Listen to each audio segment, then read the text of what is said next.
బావని చూడగానే నా ఒళ్ళు జిల్లు మంది. అటు పక్క బావ, ఇటు పక్క నేను. మధ్యలో సరళం శబ్దం ఉంది. బుస్సుని పాము పడగెత్తింది. కళ్ళు రెండు గట్టిగా మూసుకున్నాను.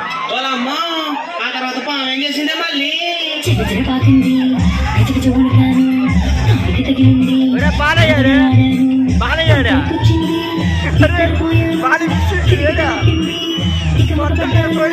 తోపుదలేసి పరిగెత్తాను. తోటదలేసి రోడ్డెక్కాను. చెట్టెక్కాను. పుట్టెక్కాను. గట్టెక్కాను. మెట్టెక్కాను. ఎక్కడికెళ్తే ఎక్కడికొచ్చెక్కాను. ఇల్లు చుట్టేసింది.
దించేసుకోవాలి.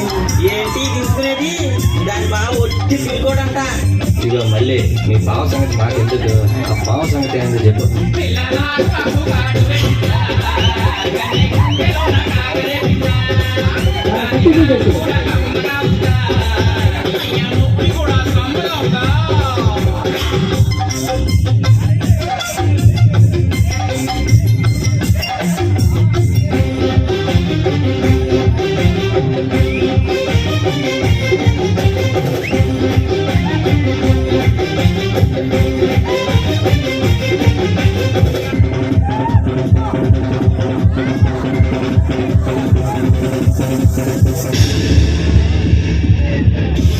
రాజమండ్రి సెంటర్లో పుష్కరాల జాతరలో, రాజమండ్రి సెంటర్లో పుష్కరాల జాతరలో పాపలు చూసి గురుములాడను. మాయదారి బావయ్యో మర్చిపోలేదోరయో సెత్తకు వచ్చి కిలకిలనవ్వాడోయ్. సంచిలో నుంచి ఓ పాము తీసాడోయ్. రూటు వాయించి ఆడించి చూపాడోయ్. మిలమిల మిలమిల పైకం గమ్మిందో. మరైతే ఆ రోజు పాము చూసి ఎందుకు భయపడ్డాడు? మళ్ళీ నువ్వు ముసుక ఆ రోజు భయపడింది పాము చూసి కదా. మరి నేను చూసా నీ అమ్మ గడవ. తర్వాత ఏమైంది?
చిన్నదా